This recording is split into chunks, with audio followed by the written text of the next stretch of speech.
사랑하는 성도 여러분, 오늘 미주교회 교과연구 시간에 오신 여러분들을 환영합니다. 오늘 교과연구의 주제는 죄인에게 주의 길을 가르치소서입니다. 다 함께 기도로 목요일 교과연구를 시작하겠습니다. 하늘에 계신 거룩하신 아버지 하나님, 지금 저희가 주의 말씀 앞에 서 있습니다. 저희의 마음을 열어주시고 주의 음성에 귀 기울이게 하여 주시옵소서. 그래서 저희의 눈을 여서 하나님의 말씀을 읽게 하시고 말씀에 기록된 이사야처럼 주님의 거룩하심 앞에서 자신의 죄를 깨닫게 하시며 다윗처럼 용서의 은혜를 경험한 자로서 주의 길을 세상에 가르칠 수 있는 복음의 사역자들에게 축복하여 주시옵소서. 이 시간 성령 하나님께서 우리와 함께하여 주셔서 진리 가운데로 우리를 인도하시며 예수 그리스도의 십자가의 의의 옷과 우리를 향한 주님의 사랑을 깨닫는 저희가 되게 축복하여 주시옵소서. 이 모든 말씀 저희를 사랑하시는 예수님의 이름으로 간절히 기도드렸습니다. 아멘. 이사야서 6장은 선지자 이사야가 하나님 앞에서 자신의 죄됨을 자각하고 부르심을 받는 놀라운 장면입니다. 그는 이렇게 고백하고 있습니다. 화로다 나여 망하게 되었도다. 나는 입술이 부정한 사람이요. 여기서 이사야가 말하고 있는 입술의 부정함에 대한 죄의 자각은 단순히 그의 마음에 생겨난 죄책감만을 의미하고 있지 않습니다. 오히려 그는 계속해서 7절에서 확실한 고백을 합니다. 내 악이 제하여졌고 내 죄가 사하여졌느니라. 지금 이사야는 자신의 죄를 정결하게 하시는 주님의 용서의 은혜를 마침내 경험하게 된 것입니다. 이처럼 죄에 대한 자각과 회개, 그리고 주님의 용서를 경험한 이사야는 곧 이어서 주님께 이러한 서원과 고백을 하게 됩니다. 내가 여기 있나이다. 나를 보내소서. 여러분, 이것이 하나님께서 일하시는 방식입니다. 우리 주님께서는 먼저 우리의 죄를 깨닫게 하십니다. 절대로 자신의 노력으로는 정결하게 할 수 없는 숯과 같은 검은 우리의 죄들을 우리 주님은 먼저 바라보게 하시는 것이죠. 하지만 우리 주님은 거기서 멈추지 않으십니다. 그분은 죄를 자각하고 시인한 우리들을 그분의 무한한 용서의 은혜의 바다 가운데로 보내시는 것이죠. 그곳에서 우리는 참된 회개와 용서함을, 그리고 진정한 자유함을 맛보게 되는 것이죠. 그리고 이러한 참된 용서를 경험한 자들을 주님은 사용하십니다.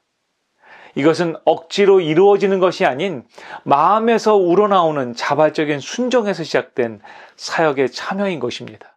곧 하나님의 용서는 우리의 사명을 위한 출발점이 되는 것이죠.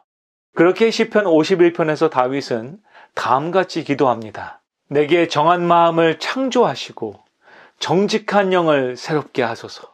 다윗은 지금 자신을 조금 더 나은 사람이 되게 해달라고 하나님께 간구하고 있지 않습니다. 다윗은 자신을 너무나 잘 알고 있는 것입니다. 그가 비록 어제보다 조금 괜찮은 사람이 된다 할지라도 그는 여전히 죄인이고 죄된 본성으로 인해 고통당하는 주님이 필요한 사람이라는 것을 그는 누구보다 철저히 깨닫고 있던 것이죠. 그래서 그는 하나님께 마음의 재창조를 간구합니다. 이것은 이전보다 나은 사람이 되는 것이 아니라 본질적으로 새로운 사람이 되게 해달라는 간구인 것이죠. 그리고 그는 이어서 이렇게 기도합니다. 그리하면 내가 범죄자에게 주의 도를 가르치리니 죄인들이 주께 돌아오리이다. 다윗은 지금 하나님께 용서를 구할 뿐만 아니라 그 용서의 경험을 바탕으로 하나님의 사명 가운데, 그 사역 가운데 참여하겠다라고 고백합니다. 여러분, 이처럼 진정으로 용서를 경험한 사람은 가만히 있을 수 없습니다. 그 기쁨과 은혜는 입술을 통해 흘러나오고 그들의 행동을 통해서 드러나게 되는 것이죠. 엘렌 화이트는 그녀의 저서인 정로의 계단에서 이렇게 설명하고 있습니다.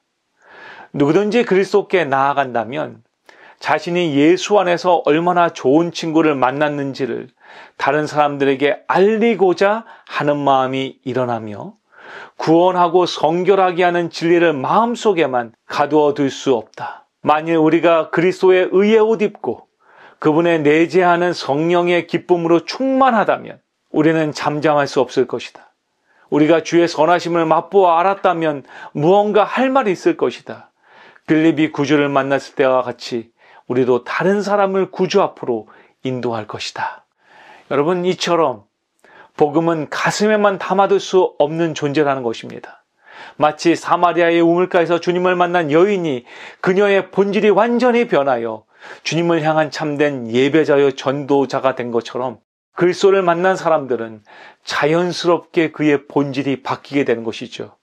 바로 죄인에서 죄인을 전도하는 전도자가 되는 것입니다. 하나님께서는 정결함을 입은 자들을 세상에 보내십니다. 베드로는 그러한 사람들을 다음같이 묘사하고 있습니다. 너희는 택하신 족속이요 왕같은 제사장들이요 거룩한 나라요 그의 소유가 된 백성이니 그의 아름다운 덕을 선포하게 하려 하심이라. 하나님은 우리를 그분의 택하신 족속으로 삼으셨습니다. 육적 이스라엘이 그리스도의 은혜를 거절함으로 오히려 구주를 죽이는 죄를 범하였지만 하나님은 이제 육적인 이스라엘이 아니라 영으로 거듭남을 경험한 그분의 영적 이스라엘을 통하여 그분의 넘치는 은혜의 복음을 선포하시겠다라고 말씀하시는 것이죠. 여러분, 우리 주님께서 우리를 택하신 백성을 삼은 이유는 무엇이라고 성경은 말합니까? 그것은 바로 그분의 아름다운 답을 선포하기 위하여 우리가 선택함을 받았다는 것입니다. 그리고 주님이 오시는 그 마지막 날에 주님은 그분의 복음을 이 땅에 선포하십니다. 요한계시록 18장 1절은 그 마지막 복음의 장면을 이렇게 묘사하고 있습니다. 이 일 후에 다른 천사가 하늘에서 내려오는 것을 보니 큰 권세를 가졌는데 그의 영광으로 땅이 환하여지더라. 복음이 이 땅의 비추이며 땅이 환하여졌다고 요한은 설명하고 있습니다. 그리고 주님의 힘찬 복음의 선포가 이 땅을 환하게 하며 큰 복음이 선포됨을 이야기합니다. 계속해서 2절은 이렇게 말하죠. 힘센 음성으로 외쳐 가로되 무너졌도다 무너졌도다 큰 성 바벨론이여 귀신의 처소와 각종 더러운 영에 모이는 곳과 각종 더럽고 가증한 새에 모이는 곳이 되었도다. 죄사함을 받지 못한 모든 것들, 주님의 용서를 경험하지 못하고 회개하지 않은 이 땅의 모든 것들은 무너졌다라고 지금 천사는 큰 소리로 외치고 있는 것입니다. 여러분, 주님의 은혜 안에 거하지 못한 모든 것들은 결국 종말에 무너지고 소멸될 것입니다. 너무나 비참한 이 지구의 모습을 천사는 요한에게 알려줍니다. 그러나 여러분, 우리는 이러한 천사의 기별에 슬퍼할 필요가 없습니다. 좌절할 필요가 없습니다. 이러한 심판의 선포 후에 요한은 놀라운 광경을 바라봅니다. 요한계시록 19장 1절은 이렇게 말하죠. 이 일 후에 내가 들으니 하늘에 허다한 무리의 큰 음성 같은 것이 있어 가로되 할렐루야 구원과 영광과 능력이 우리 하나님께 있도다. 사랑하는 미주교회 성도 여러분, 얼마나 놀랍고 위대한 장면입니까? 그동안 핍박과 박해로 고난을 받았던 성도들이 마침내 드디어 시온산에 서서 외치고 있는 것입니다. 요한은 그 광경을 말하며 하늘에 허다한 무리의 큰 음성 같은 것이 있었다라고 고백합니다. 주님의 은혜를 경험한 자들, 그것을 생애로 맛본 자들, 결코 그들은 입을 다물지 않는 것입니다. 사단도 결코 그들의 고백과 찬양을 막을 수 없다라는 것입니다. 그 외침은 마침내 울려 퍼질 것입니다. 할렐루야, 구원과 능력이 우리 하나님께 있도다. 여러분, 얼마나 놀라운 고백이고 찬양입니까? 이 놀라운 간증이 오늘 우리의 간증과 우리의 외침이 되기를 간절히 소망합니다. 교과책 116페이지는 다음같이 우리에게 호소하고 있습니다. 하나님의 임재 앞으로 부름받은 것은 결국 다시 보내심을 받는 것이다. 당신의 무한한 지혜 가운데 하나님은 구속받은 자들에게 타락한 세상을 향한 그분의 소리를 담당하여 봉사하도록 사명을 주었다. 장차 때가 이르면 그분의 백성이 외치는 목소리가 온 땅을 진동하게 할 것이다. 또한 시편 40편 9절은 다음같이 말하고 있습니다. 주의 구원을 내 입술이 선포하여 싸우니 여호와여 주께서 이를 금하지 아니하셨나이다. 우리 주님은 우리의 입술이 하나님의 복음을 선포하는 놀라운 도구가 되기를 원하십니다. 우리 모두 각 사람이 하나님의 외침이 되기를 원하십니다. 그래서 우리에게 주님의 사역을 우리 주님은 위탁하신 것입니다. 여러분, 우리가 위탁받은 그 사역은 무엇입니까? 고린도후서 5장 18절로 20절은 다음같이 그 사역에 대해서 우리에게 권면하고 있습니다.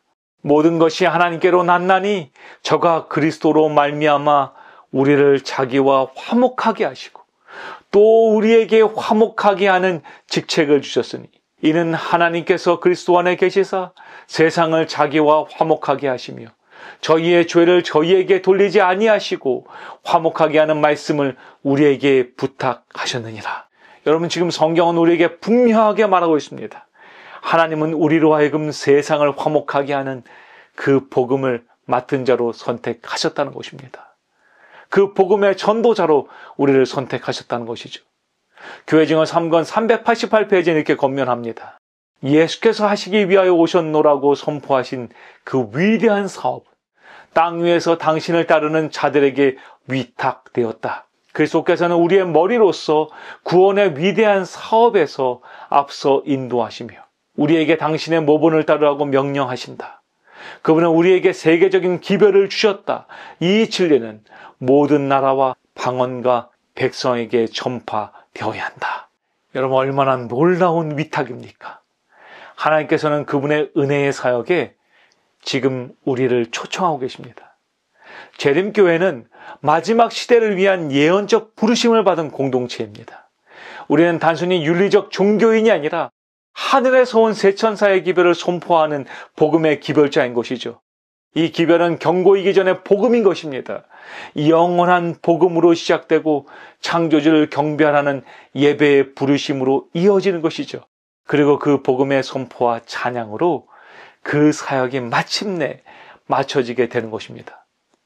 그러므로 우리는 단순히 윤리적으로 착한 사람이 되기 위한 종교 생활을 하는 사람들이 아니라 그리스도의 은혜로 정결함을 입고 다시 보내심을 받아서 이 세상을 향해 구원의 복음을 선포함으로 세상과 하나님을 화목하게 하는 주님의 축복의 통로가 되는 사역을 해야 된다는 것이죠.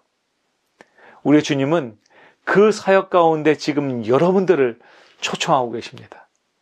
오늘 여러분들을 향한 주님의 부르심에 우리 모두가 귀를 기울여서 우리에게 맡겨진 그 위탁된 놀라운 복음의 선포자, 복음의 전도자가 되기로 결심하는 저와 여러분에게 간절히 소망합니다.